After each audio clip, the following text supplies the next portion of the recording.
नमस्कार दोस्तों, कविता Yadav YouTube channel पर आप सभी का स्वागत है। Detail plus B TGT PGT Hindi विषय की तैयारी को आगे बढ़ाते हुए आज की क्लास में हम करेंगे आदिकाल के अति महत्वपूर्ण प्रश्न। आदिकाल से संबंधित 150 प्रश्नों को हम पहले कर चुके हैं। प्रश्न संख्या 151 से लेकर 200 तक आज की क्लास में हम करने की कोशिश करेंगे। 50 प्रश्नों को हम करेंगे। तो जैसे जैसे हमारा टॉपिक कंप्लीट होता जाता है, हम साथ साथ अधिक से अधिक प्रश्नों का अभ्यास करते हुए अपनी तैयारी को आगे बढ़ा रहे हैं।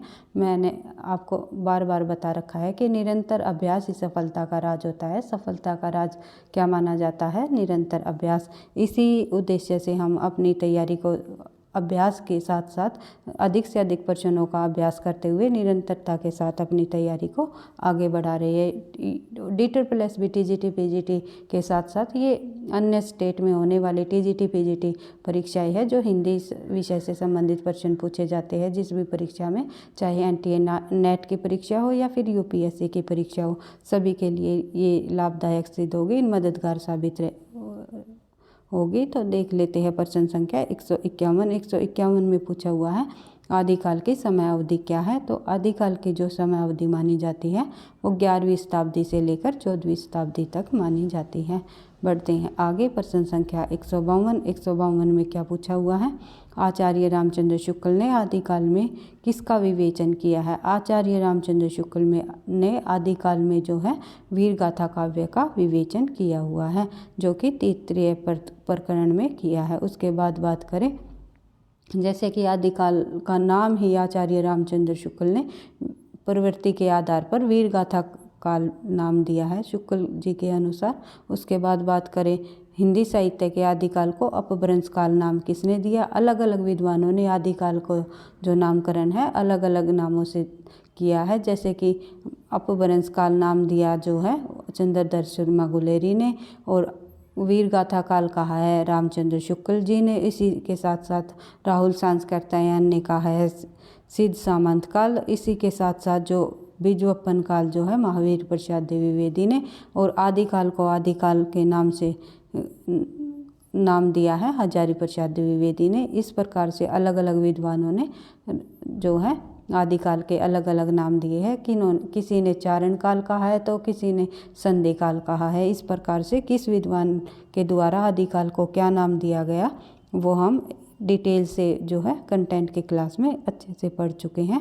तो अभी प्रश्नों उत्तरों का हम अभ्यास कर लेते हैं। तो प्रश्नों के माध्यम से ही हम जो कंटेंट में जितना भी हमने पढ़ा है उसकी रिवीजन भी हो जाएगी, और इसी तरह हम बार बार जो प्रश्नों की रिवीजन करते हुए चलेंगे। आदिकाल को बीजवपन काल किसने कहा है? तो आदिकाल को बीजवपन काल जो नाम देने वाले विद्वान रहे वे रहे महावीर प्रसाद द्विवेदी जी। उसके बाद बात करें प्रश्न संख्या 155। हजारी प्रसाद द्विवेदी ने भक्ति साहित्य से वास्तविक हिंदी साहित्य का आरंभ माना है। भक्ति साहित्य से वास्तविक हिंदी साहित्य का आरंभ हजारी प्रसाद द्विवेदी जी ने माना है। क्यों माना है इसका कारण पूछा हुआ है। तो इसका जो सही आंसर हो जाएगा हमारा हो जाएगा अपभ्रंश भाषा हिंदी भक्ति काल तक आते आते काव्य भाषा के रूप में स्थापित हो जाती है। हिंदी का स्वरूप स्पष्ट हो जाता है। यहाँ पर अपभ्रंश भाषा हिंदी का मतलब है अपभ्रंश प्लस प्राकृत। अपभ्रंश प्लस प्राकृत को ही हम अपभ्रंश भाषा हिंदी का नाम दे देते हैं। कई बार ये भी प्रश्न पूछ लिया जाता है निम्नलिखित में से अपभ्रंश भाषा हिंदी का क्या अर्थ है। तो जहाँ पर हमें अपभ्रंश प्लस प्राकृत भाषा दिखाई दे वही हमारा आंसर होगा, क्योंकि प्रश्नों को किसी भी प्रकार से आपके सामने घुमा फिरा कर पूछ सकते हैं परीक्षा में। आप कंटेंट को अच्छे से समझते हुए बेस को क्लियर करते हुए करोगे तो बहुत सारे प्रश्नों का आंसर तो आपको वैसे ही मिल जाता है। तो देख लेते हैं प्रश्न संख्या 156। हिंदी का पहला ग्रंथ कौन सा है? हिंदी का पहला ग्रंथ इनमें से कौन सा माना गया है? तो सर्वाकाचार, जो कि देवसेन द्वारा रचित ग्रंथ रहा है, और ये जो ग्रंथ है 1933 ईस्वी में रचित है। जैसे कि बात कर लेते हैं प्रश्न संख्या आगे ही हमें दिखाई देंगे कि इनके रचयिता पूछे गए हैं। सर्वाकाचार को के रचयिता कौन रहे हैं? जो कि हिंदी का पहला ग्रंथ माना जाता है वे रहे हैं देवसेन। सर्वाकाचार की रचना कब हुई? तो सर्वाकाचार ग्रंथ की रचना कब मानी जाती है? 1933 ईस्वी में। कम समय में अधिक प्रश्नों को हम करते हुए चलेंगे, क्योंकि हमारे पास जो है हमारा पाठ्यक्रम बहुत ज़्यादा है और समय कम है, इसलिए हम थोड़ी लंबी लंबी क्लासेस लगा करके अधिक से अधिक प्रश्नों का अभ्यास करते हुए अपनी तैयारी को करेंगे। देख लेते हैं आगे प्रश्न संख्या 159 यानी कि 159। इसमें पूछा हुआ है कि जगनिक द्वारा रचित वीर रस प्रधान ग्रंथ का नाम क्या है? जगनिक द्वारा रचित वीर रस प्रधान ग्रंथ का नाम क्या है? तो परमल रासो जो ग्रंथ है वो किसके द्वारा रचित है? जगनिक के द्वारा रचित है, जिसमें कि आल्य और उद्दल दो वीर योद्धाओं की वीरता का वर्णन दिखाया गया है।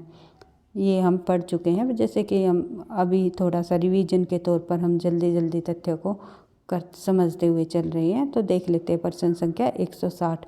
आल्यखंड किस रचना का लोकप्रिय नाम है? तो आल्यखंड जो है किस रचना का लोकप्रिय नाम है?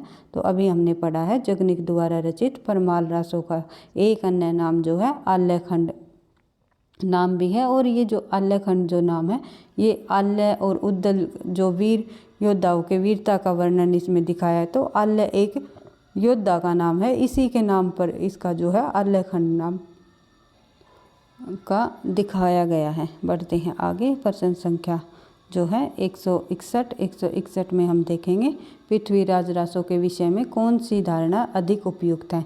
पृथ्वीराज रासो ग्रंथ में के विषय में कौन सी धारणा इनमें से अधिक उपयुक्त मानी गई है? पृथ्वीराज रासो प्रमाणिक ग्रंथ है, अर्ध प्रमाणिक ग्रंथ है, अप्रमाणिक ग्रंथ है, जाली ग्रंथ है।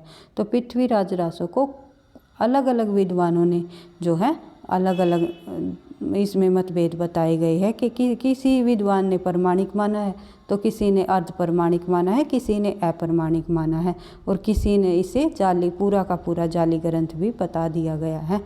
तो ये देख लेते हैं। तो इसमें से जो अधिक उपयुक्त जो धारणा रही है वो किस प्रकार की रही है? पृथ्वीराज रासो को कैसा ग्रंथ माना गया है?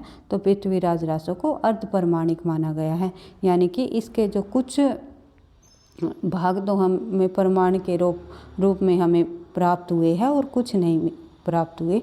तो इस प्रकार से ये जो है इसका पूर्व का भाग, पहले का भाग वो है वो काल्पनिक है, और बाद का भाग जो रहा है वो ऐतिहासिक है, इसलिए इसे अर्ध प्रमाणिक ग्रंथ बताया गया है।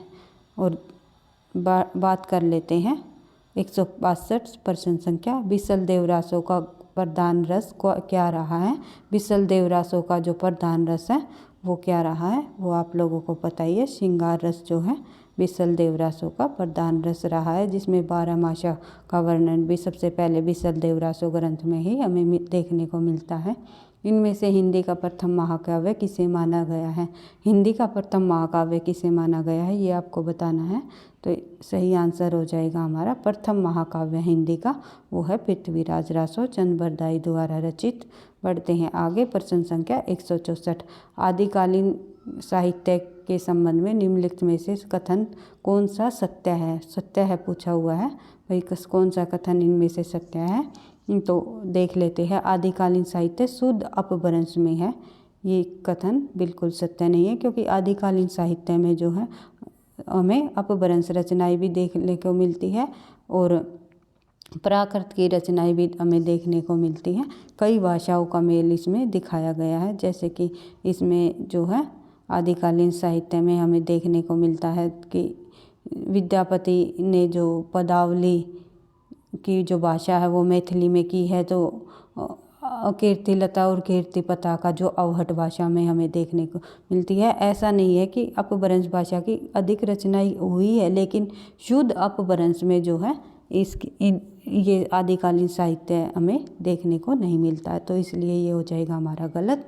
तो आदिकालीन साहित्य शुद्ध हिंदी में है, ये भी हो जाएगा हमारा गलत। आदिकालीन साहित्य अपभ्रंश भाषा हिंदी में है, ये हमारा सही हो जाएगा भाई, सही आंसर हो जाएगा हमारा जो है सी। और आदिकालीन साहित्य शुद्ध प्राकृत में है, ये भी हमारा हो जाएगा गलत। तो आदिकालीन साहित्य में जो रचनाएं लिखी गई वो प्राकृत भाषा हिंदी में लिखी गई है, ना कि शुद्ध प्राकृत में, शुद्ध अपभ्रंश में, शुद्ध हिंदी में। इस प्रकार से हमारे 3 ऑप्शन ये गलत हो जाएंगे। आंसर हो जाएगा हमारा सी। प्राकृत भाषा का मैंने अभी मतलब बताया था आपको, प्राकृत प्लस अपभ्रंश का जो जब मेल होता है तो बनती है प्राकृत भाषा हिंदी। बढ़ते हैं आगे, प्रश्न संख्या 165। अपभ्रंश को पुरानी हिंदी मानते हुए हिंदी साहित्य का आरंभ 7वीं 8वीं शताब्दी से किसने माना। एक प्रश्न तो यहीं से बनता है कि अपभ्रंश को पुरानी हिंदी किसने कहा है, किसने माना है। तो ये हो जाएंगे हमारे जो लेखक रहे हैं चंद्रधर शर्मा गुलेरी जी। चंद्रधर शर्मा गुलेरी ने अपभ्रंश को पुरानी हिंदी माना और हिंदी साहित्य का आरंभ भी इन्होंने 7वीं 8वीं शताब्दी से माना है। इसमें से अगर 2 प्रश्न बनेंगे तो 2 प्रश्न भी बना सकता है एग्जामिनर, नहीं तो 1 प्रश्न को इसी तरह जो है पूरा का पूरा कर पूछ लेंगे कि अपभ्रंश को पुरानी हिंदी मानते हुए हिंदी साहित्य का आरंभ 7वीं 8वीं शताब्दी किसने माना है। तो सही आंसर हो जाएगा हमारा चंद्रधर शर्मा गुलेरी। बढ़ते हैं आगे, प्रश्न संख्या 166। आचार्य रामचंद्र शुक्ल ने आरंभिक काल के जिन 12 ग्रंथों को प्रमाणिक माना है उनमें से किन ग्रंथों का मूल रूप सुरक्षित नहीं है। किन ग्रंथों का मूल रूप सुरक्षित नहीं बताया गया उन 12 प्रमाणिक ग्रंथों में से, जो कि आचार्य रामचंद्र शुक्ल ने माने हैं। तो उनमें से जो है उनका जो मूल रूप सुरक्षित नहीं है उन ग्रंथों को बताया है कि ये जो ग्रंथ रहे हैं वे एक है परमाल रासो और एक है पृथ्वीराज रासो। इन दोनों ग्रंथों का मूल रूप सुरक्षित नहीं बताया गया। पृथ्वीराज रासो को तो शुक्ल ने पूरा का पूरा एक जाली ग्रंथ बता दिया है, ये भी आपको ध्यान रखना है। बढ़ते हैं आगे, प्रश्न संख्या 167। पृथ्वीराज रासो के वृहत रूपांतरण में कुल कितने सर्ग हैं। उसमें पृथ्वीराज रासो में कुल कितने सर्ग बताए गए हैं, 169। बढ़ते हैं आगे, प्रश्न संख्या और 68 प्रकार के क्या है छंद। 68 प्रकार के इसमें छंद पाए जाते हैं पृथ्वीराज रासो में, और 69 जो है सर्ग मिलते हैं। सर्गों को क्या कहा गया है पृथ्वीराज रासो में, समय, ये आपको ध्यान रखना है। बढ़ते हैं आगे, प्रश्न संख्या 168। रासो शब्द की व्युत्पत्ति के संबंध में सर्वाधिक उपयुक्त मत कौन सा है। रासो शब्द की उत्पत्ति के संबंध में सर्वाधिक उपयुक्त मत क्या बताया गया है, तो कि रासो शब्द की उत्पत्ति रासायन से हुई, रासो शब्द की उत्पत्ति रास से हुई, रासो शब्द की उत्पत्ति रासक से हुई। तो इनमें से कोई नहीं, या किसी और शब्द से रासो शब्द की उत्पत्ति हुई है। तो अलग अलग विद्वानों ने जो है रासो शब्द की उत्पत्ति अलग अलग शब्दों से मानी है। जैसे कि रासायन से मानने वाले जो रहे हैं वे रामचंद्र शुक्ल जी रहे हैं, राजसूयक से मानने वाले जो रहे हैं वे गारसदा तासी रहे हैं। इसी प्रकार रास से जो मानने वाले जो रहे हैं वे रहे हैं नंदुलारे वाजपेयी जी। उसके बाद रासक से जो माने हैं, रासक से किन्होंने मानी, हजारी प्रसाद द्विवेदी जी ने रासक से रासो शब्द की उत्पत्ति मानी है, और रासक से ही सर्वाधिक उपयुक्त मत ठहराया है। रासक को ही सर्वाधिक उपयुक्त मत ठहराया है कि रासो शब्द की उत्पत्ति जो है सर्वाधिक उपयुक्त मत के अनुसार रासक से ही मानी जाती है। इसी प्रकार से सही आंसर हो जाएगा हमारा सी। उसके बाद बात करें प्रश्न संख्या 169। 169 में जब हम देखेंगे तो देख लेते हैं, आदिकाल में मनोरंजन साहित्य के रचना किसने की, रचनाकार कौन रहे हैं मनोरंजन साहित्य के, तो वे रहे हैं अमीर खुसरो जी। पढ़ते हैं आगे, प्रश्न संख्या 170। गोरखबानी के संपादक कौन रहे हैं। गोरखबानी के संपादक जो रहे हैं पीताम्बर दत्त बड़थवाल। देख लेते हैं आगे, प्रश्न संख्या 171। इनमें से सही कथन कौन सा है। कुछ विद्वानों ने पृथ्वीराज रासो को प्रमाणिक माना है, बिल्कुल सही। सही कथन नहीं है, नहीं पर आपको ध्यान देना है भाई, बार बार मैं आपको बता देती हूँ कि छोटी छोटी जो मिस्टेक होती हैं इन्हीं से हमारा जो है प्रश्न गलत हो जाता है, जिससे कि 0.5 नेगेटिव मार्किंग के साथ जो है हमारा एग्ज़ाम होता है, उनमें हमारा जो 1 प्रश्न पर हमारे 0.5 मार्क्स भी कट जाते हैं। तो इसलिए जो मैं आपको जब भी प्रश्न कराती हूँ नई से संबंधित जब प्रश्न आते हैं तो हमें नहीं पर फोकस करते हुए प्रश्नों को पढ़ना है। तो इसमें कथन पूछा हुआ है कि कौन सा सही नहीं है। तो कुछ विद्वानों ने पृथ्वीराज रासो को प्रमाणिक ग्रंथ माना है, ये बिल्कुल सही है कि कुछ ने प्रमाणिक माना है पृथ्वीराज रासो को, कुछ ने अप्रमाणिक माना है, ये भी बिल्कुल सही है। और विसल देव रासो वीर रस प्रधान ग्रंथ है, पृथ्वीराज रासो में वीर रस की प्रधानता है।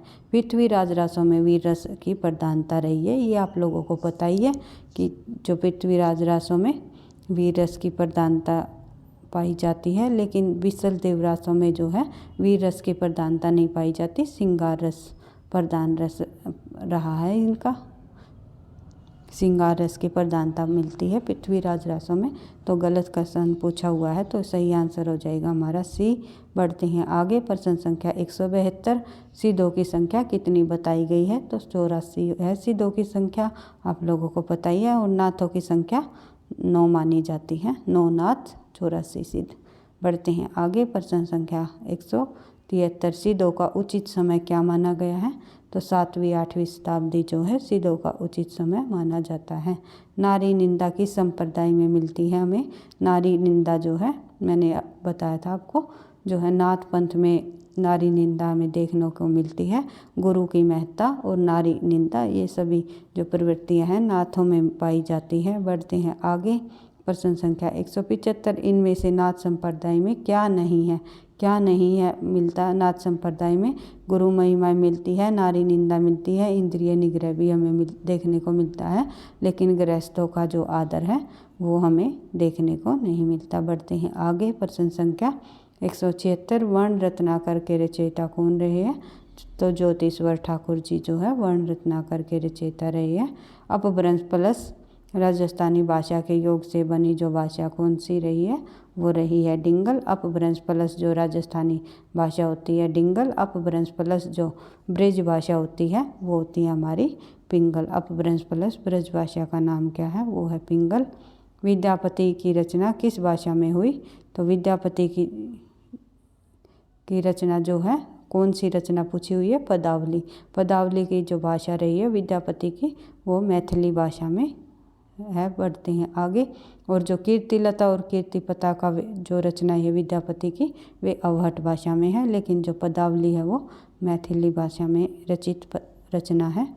बढ़ते हैं आगे, प्रश्न संख्या 180, हिंदी साहित्य के इतिहास में दोहरे नामकरण की प्रवृत्ति को आरंभ किसने किया? तो आचार्य रामचंद्र शुक्ल ने हिंदी साहित्य के इतिहास के में दोहरे नामकरण की प्रवृत्ति को अपनाया है। यानी कि दोहरे नामकरण की प्रवृत्ति का अर्थ है इन्होंने जो हिंदी साहित्य के आदिकाल का जब नामकरण किया तो दो नाम इन्होंने अपनाए हैं। जैसे कि इन्होंने आदिकाल को जो है वीर गाथा काल का नाम दिया और आदिकाल नाम भी इन्होंने स्वीकार किया है। वीर गाथा काल भी इन्होंने कहा है आदिकाल को। तो आदिकाल को जो प्रवृत्ति के आधार पर जो नाम दिया है उन्होंने वीर गाथा काल नाम दिया है और आदिकाल भी स्वीकार किया है। इसी प्रकार इन्होंने भक्तिकाल को जो पूर्व मध्यकाल नाम दिया, साथ ही उन्होंने भक्तिकाल को भक्तिकाल भी स्वीकार किया है। इसी प्रकार इन्होंने जो रीतिकाल को उत्तर मध्यकाल नाम दिया आचार्य रामचंद्र शुक्ल जी ने, तो रीतिकाल को इन्होंने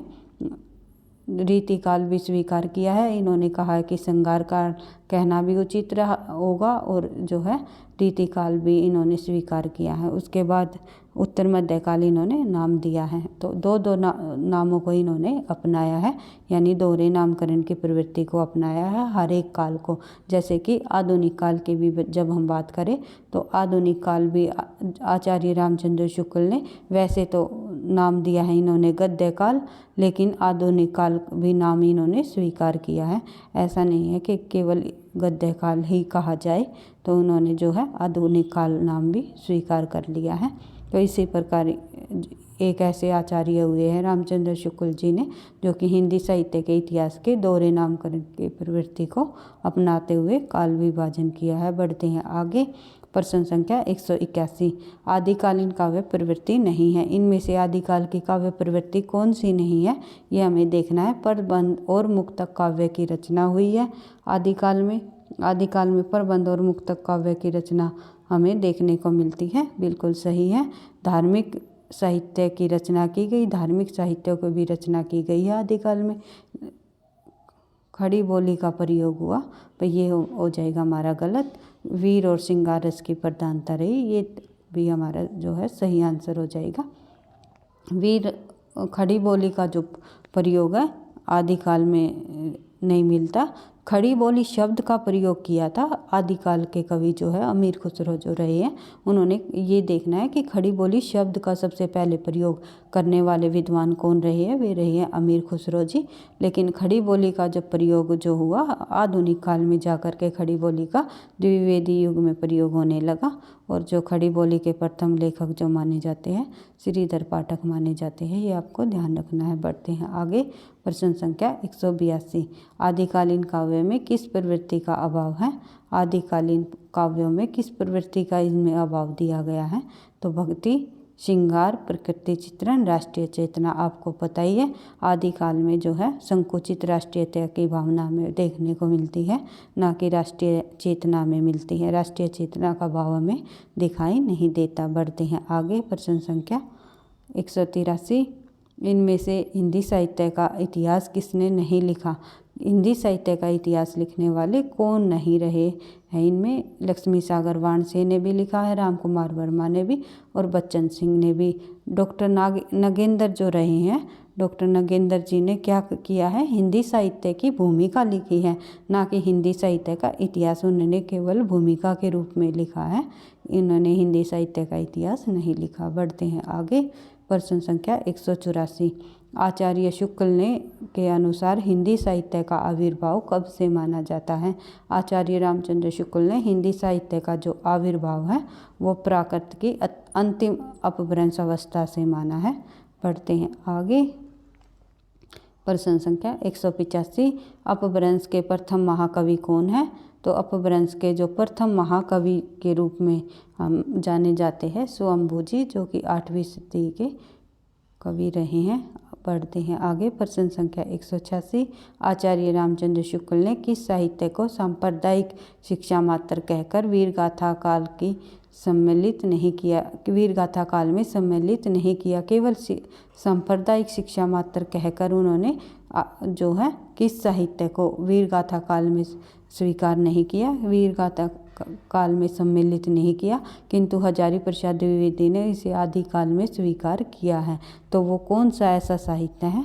वे साहित्य रहे हैं सभी के सभी ये सिद्ध, नाथ और जैन, तीनों के तीनों साहित्य रहे हैं, जो कि आचार्य रामचंद्र शुक्ल में ये कहकर वीरगाथा काल में स्वीकार नहीं किया, सम्मिलित नहीं किया कि ये केवल सांप्रदायिक शिक्षा मात्र है। संप्रदाय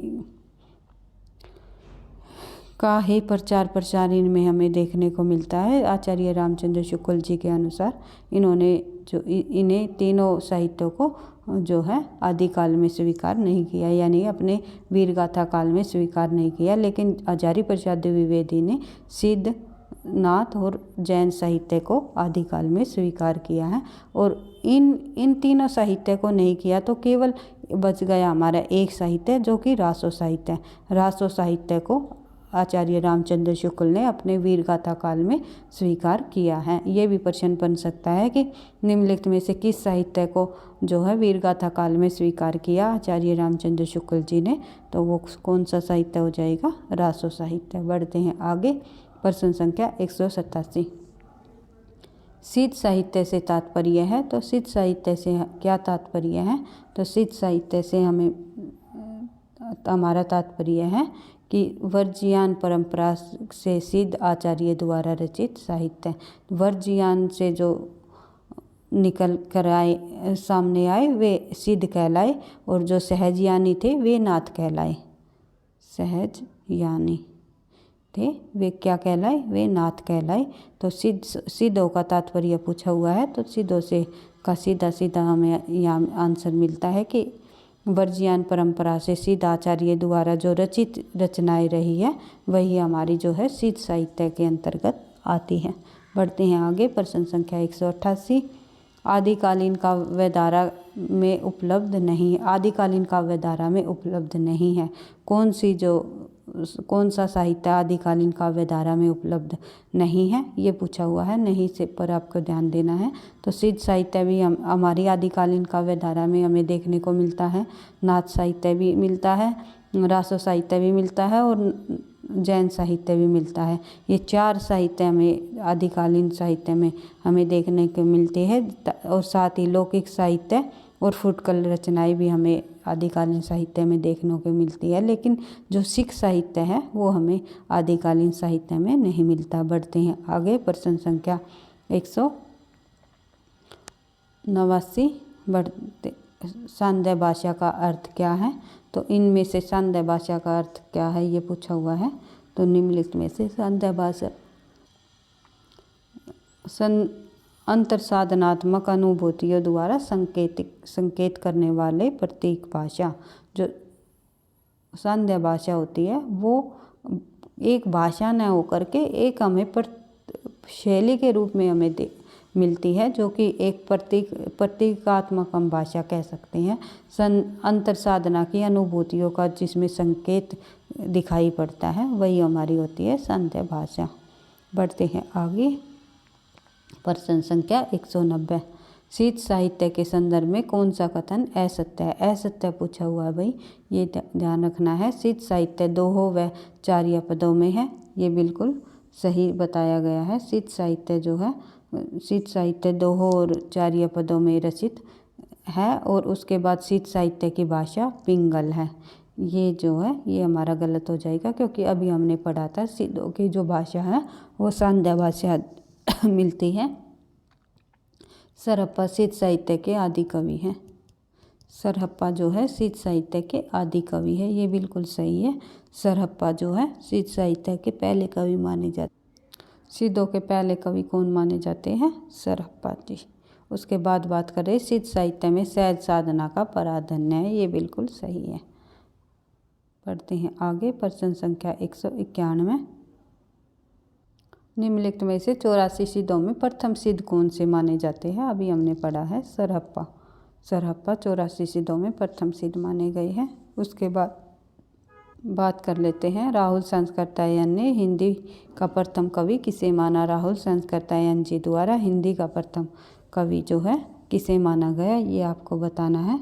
तो इसका जो सही आंसर हो जाएगा हमारा राहुल संस्कृतायन ने जो है सही आंसर हो जाएगा हमारा स्वयंभू को राहुल संस्कृतायन ने हिंदी का प्रथम कवि माना। बढ़ते हैं आगे। प्रश्न संख्या 192 भाई 2 बार आ गया। प्रश्न नंबर 192। अधिकांश साहित्यकारों के अनुसार हिंदी का प्रथम कवि कौन सा माना जाता है? अधिकांश साहित्यकारों के अनुसार जो है हिंदी का प्रथम कवि जो है सरहप्पा को माना जाता है। सरहप्पा रहे हैं हिंदी के प्रथम कवि अधिकांश साहित्यकारों के अनुसार। बढ़ते हैं आगे। प्रश्न संख्या 193।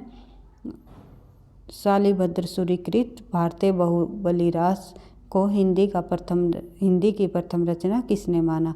शालिभद्र सूरीकृत हिंदी जो भारतीय बाहुबली रास जो रचना है उसे हिंदी की प्रथम रचना किस विद्वान ने माना? तो ये मानी है शालिभद्र सूरी के द्वारा हिंदी की द्वारा रचित भारतीय बाहुबली रास को हिंदी की प्रथम रचना गणपति चंद्र गुप्त जी ने। बढ़ते हैं आगे। प्रश्न संख्या 194। आदिकाल की चंपू काव्य कीर्ति क्या रही है? आदिकाल की जो चंपू काव्य कीर्ति रही है वो कौन सी मानी जाती है? राउलवेल जो शिलालेख पर रचित रचना है। बढ़ते हैं आगे। हिंदी की प्रथम रचना सर्वाकाचार के रचयिता देवसेन देख ही लिया था हमने। बढ़ते हैं आगे। प्रश्न संख्या 196। गोरखनाथ को पृथ्वीराज रासों के समय का बताने वाले विद्वान कौन रहे हैं? गोरखनाथ को पृथ्वीराज के समय का बताने वाले जो विद्वान रहे हैं वे कौन रहे हैं, वे पूछा हुआ है। तो रामचंद्र शुक्ल ने गोरखनाथ को पृथ्वीराज रासों क्या समय का बताया है। बढ़ते हैं आगे। प्रश्न संख्या 197। वारकरी संप्रदाय का संबंध किससे है? तो नाथों सिद्धों से जो है वारकरी संप्रदाय का संबंध बताया जाता है। उसके बाद बात करते हैं प्रश्न संख्या 198। 84 सिद्धों में सर्वोच्च स्थान किसका माना जाता है? तो 84 सिद्धों में सर्वोच्च स्थान पूछा हुआ है। तो सर्वोच्च स्थान जो है वो किसका माना 84 सिद्धों में अगर प्रथम कवि की बात करें तो सरहप्पा को माना जाता है, लेकिन सर्वोच्च स्थान पूछा हुआ है तो लुइयप्पा हमारा आंसर आ जाएगा। लुइयप्पा का माना जाता है, जो कि तीसरे नंबर के सिद्ध कवि रहे हैं। बढ़ते हैं आगे। प्रश्न संख्या 199, अभिमान मेरु किसे कहा गया है? तो मैंने आपको बताया था एक बार कि अभिमान मेरु जो है मेरु तुरंग को कहा जाता है, लेकिन जो स्वयं को अभिमान मेरु, अगर अभिमान मेरु के से पहले स्वयं को आ जाए तो स्वयं अपने आप को, स्वयं को अभिमान मेरु किसने कहा? तो ये कहा पुष्यदंत ने। दोनों तरह से परीक्षा में इस तरह इसके प्रश्न पूछे गए हैं। ये भी पूछा गया है पिछली परीक्षाओं में कि स्वयं को अभिमान मेरु किस विद्वान ने कहा, किस लेखक ने कहा? तो वो कहा पुष्यदंत को। लेकिन अभिमान मेरु की बात आ जाए, अभिमान मेरु किस कवि को कहा जाता है? तो वो कहा जाता है मेरुतुंग को। मेरुतुंग को अभिमान मेरु कहा जाता है। दोनों तरह से आपको आंसर को ध्यान रखना है। बढ़ते हैं आगे। प्रश्न संख्या 200, जोय जोय पिंडे सोई ब्रह्मांडे। तो ये जो सिद्धांत है ये किसके द्वारा दिया गया है? जो ये सिद्धांत है, या ये पूछ ले ये पंक्ति किसके द्वारा लिखी है? तो ये जो सिद्धांत है ये गोरखनाथ जी का है। इसी प्रकार से हमने 200 प्रश्नों को कंप्लीट कर लिया है। फिर एक साथ हम संपूर्ण आदिकाल से संबंधित प्रश्नों को, उनमें और प्रश्नों को भी इंक्लूड करते हुए महत्वपूर्ण जितने और बचे हुए हमारे प्रश्न हैं, कम से कम हम जब रिवीजन करेंगे इनकी तो हम लगभग 500 प्रश्नों तक करने की कोशिश करेंगे। हर एक टॉपिक के अधिक से अधिक प्रश्नों का अभ्यास करते हुए हम अपनी तैयारी को धीरे धीरे इसी तरह आगे बढ़ाते रहेंगे।